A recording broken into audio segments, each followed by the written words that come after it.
Hello and welcome to the section on convolutional neural networks. Super excited that you're joining us for this section as well. And today we're going to cover off the plan of attack, how we're going to learn everything in this section. There's so much to learn. Let's see how we're going to approach this. All right, what we'll learn in this section.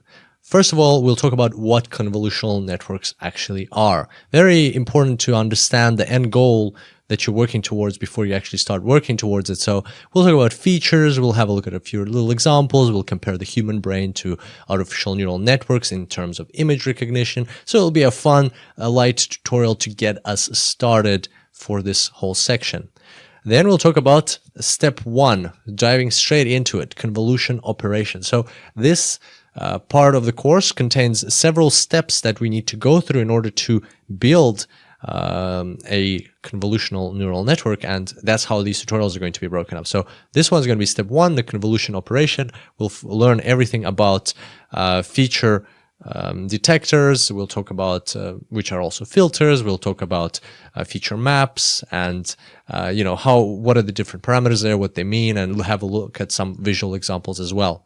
Then we'll talk about step one, part B, the ReLU layer or ReLU layer, which is the rectified linear unit. And we'll talk about why linearity is not good and how we want more non-linearity in our network for image recognition. Then we'll talk about step two, pooling, and we'll understand how pooling works. We'll talk specifically about max pooling, and we'll also mention a couple of things about mean pooling or sum pooling and other approaches that you can take to the process of pooling.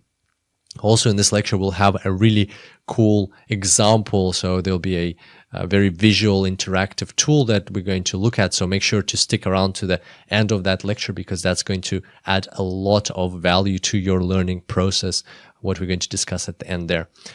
Step three, flattening. So here it's going to be a quick tutorial on how to proceed from your pooled layers to your flattened layer. And then we're going to talk about full connection. So this is the very meaty tutorial that puts everything together and puts everything into perspective and actually shows you how everything works at the end of the day and how those final neurons understand how to classify your image. Very, very important tutorial.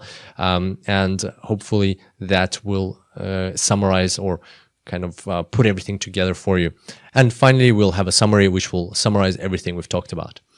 And as an extra little feature, I've included a tutorial on softmax and cross entropy. So you don't have to take this tutorial, but I thought it'd be a great addition of knowledge because these are terms that you will come across when dealing with convolutional neural networks. So maybe take it right away. Maybe when you come across these terms, you will always know you can come back to this course and take this tutorial to understand better what softmax and cross entropy are. And also, as always, throughout these tutorials, there will be lots of recommended reading for you to further upskill and get more knowledge. And on that note, I can't wait to see you on the first tutorial. This is going to be a very fun and exciting section. And until next time, enjoy deep learning.